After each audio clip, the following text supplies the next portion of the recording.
ఈరోజు విజయవాడ ప్రెస్ క్లబ్లో మరి గతం 14 రోజుల క్రితం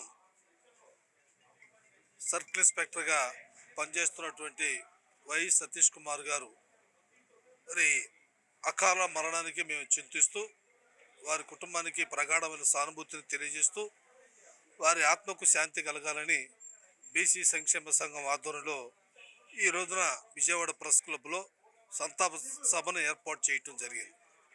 ఏది ఏమైనా వారి చావు అనేది మా అందరికి కూడా హృదయం కదిలించేసేటువంటి విషయం. అది హత్య, ఆత్మహత్య అనేది ఈ రోజు వరకు కూడా తెలియనట్టు పెద్ద మిస్టరీగా మారింది. ఆయన ఒక నిజాయితీ పరుడు, టీటీడీలో విజిలెన్స్ సబ్ ఇన్స్పెక్టర్గా పనిచేశాడు.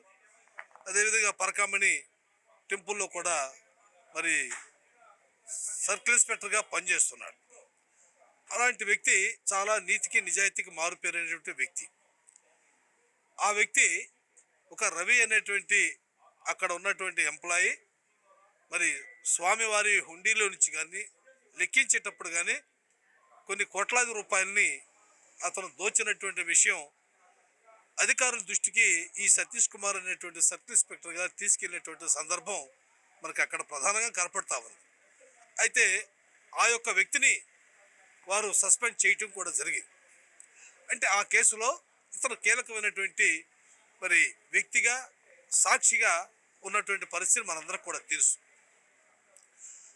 అలాంటి పరిస్థితుల్లో ఆ యొక్క రవి అనేటువంటి వ్యక్తి దాదాపు 14 కోట్ల రూపాయలు ఈ యొక్క టెంపుల్కి విరాళంగా ఇచ్చారని చెప్పని మరి చాలా దుర్మార్గంగా కుట్రగా మరి గత పాలకులు కానీ ఎవరన్నా కానీ ఆ ఒక టెంపుల్కి అతను ఇచ్చినట్టుగా రికార్డు చూపిస్తూ ఉన్నారు.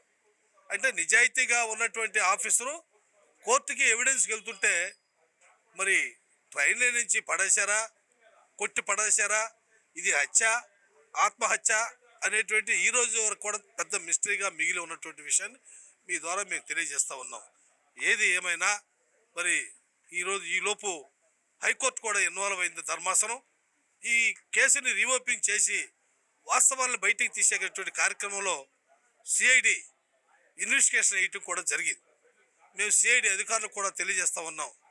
త్వరితగా ఈ కేసుని పూర్వపరాలు విచారించి దోషులకి మరి శిక్ష పడే విధంగా మరి ముందు చర్యలు చేపట్టాలని చెప్పని మరి ఇటు రాష్ట్ర ప్రభుత్వం, ముఖ్యమంత్రి చంద్రబాబు నాయుడు గారు కానీ అదేవిధంగా న్యాయస్థానం ఎదురుగి ఒక దేవస్థానంలో జరిగినటువంటి అక్రమాలకి కేసు రిఓపెన్ చేయటం కానీ ఇవన్నీ కూడా పూర్వపరాలు విచారించి ఆ యొక్క కుటుంబానికి రాష్ట్ర ప్రభుత్వం కూడా అన్ని అండదండలుగా ఉండాలి.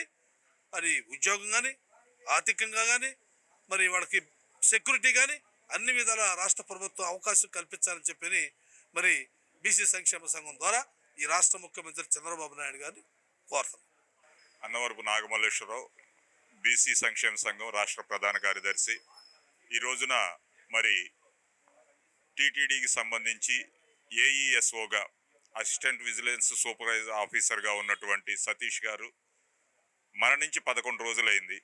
దానికి సంబంధించినటువంటి కనీసం అంటే కనీసం ఏదో ఒక అనామకుడిని కానీ వదిలేసిన విధంగా ఉందే తప్పించి డిపార్ట్మెంట్ వాళ్ళు పాటించాల్సిన రూల్స్ ప్రకారం వాళ్ళ యొక్క పోస్ట్ మార్టం రిపోర్టింగ్ ఎప్పుడు ఇవ్వాలి, దానికి సంబంధించిన సెక్షన్లు ఏం పెట్టాలి, ఏం చేయాలనే విషయం కూడా ఇంతవరకు స్తబ్దతగా ఉంది.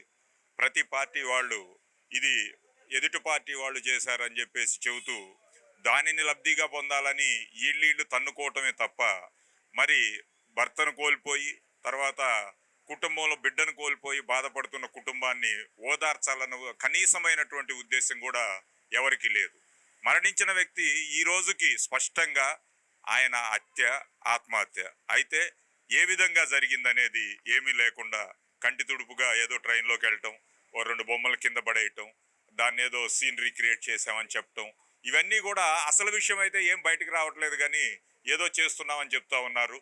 మరి ఇప్పుడే ఇంతవరకు మాట్లాడినటువంటి డిఎస్పీ గారు చెప్తూ ఒక డిపార్ట్మెంట్లో ఉన్నటువంటి వ్యక్తి మరణిస్తే 5 రోజుల లోపుగా వారికి ₹1 కోటి దాకా ప్రభుత్వం నుంచి ఇమీడియట్లీగా అందేటటువంటి తక్షణ సాయాలు కూడా అందట్లేదు అంటే మరి ఈ న్యాయం అనేది ఎటువైపు ఉంది, ఎవరు దీనిని ఎందుకు ఇది చేస్తా ఉన్నారు, సరే చంపారా లేదా అవన్నీ తర్వాత, నిందితుల తర్వాత అయినా ఆ కుటుంబానికి చేయవలసినటువంటి న్యాయం చేయటం కానీ వాళ్ళ కుటుంబంలో మరి సరైనటువంటి రీతిగా స్పందించి ఈ రాజకీయ నాయకులు ప్రభుత్వాలు సరైనటువంటి విధంగా ఎందుకు చేయటం లేదనేది మరి ఒక బీసీ కాబట్టేనా అని చెప్పేసి మేము అడుగుతా ఉన్నాం. ఇటీవల తెలంగాణలో మరి ఒక కానిస్టేబుల్ని దోపిడీ దొంగలు మర్డర్ చేస్తే 2 రోజుల్లో వాళ్ళని ఎన్కౌంటర్ చేసేశారు. ఇక్కడ కనీసం ఇన్వెస్టిగేషన్ చేసి ఏం జరిగింది, నిందితులు తెలియకపోయినా ఇదిగో పలానే ఆయుధం వల్ల లేకపోతే ఈ విధంగా చనిపోయాడనేది పోస్ట్ మార్టం రిపోర్ట్ను బయటకు పెట్టడానికి 11 రోజులైనా కూడా మరి ఇంకా ముందుకు రావట్లేదంటే ఇది ఎంత దయనీయమైనటువంటి పరిస్థితి.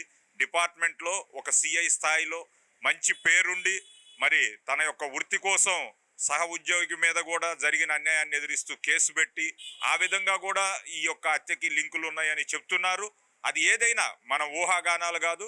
ప్రభుత్వం సరైన రీతిలో కానీ స్పందించి ఆ కుటుంబానికి న్యాయం చేయకపోతే బీసీ సంక్షేమ సంఘం ఈ యొక్క ఉద్యమాన్ని ఇంకా ఉధృతం చేస్తుందని చెప్పేసి ఆ కుటుంబానికి న్యాయం జరిగే వరకు పోరాడతామని తెలియజేస్తున్నాం.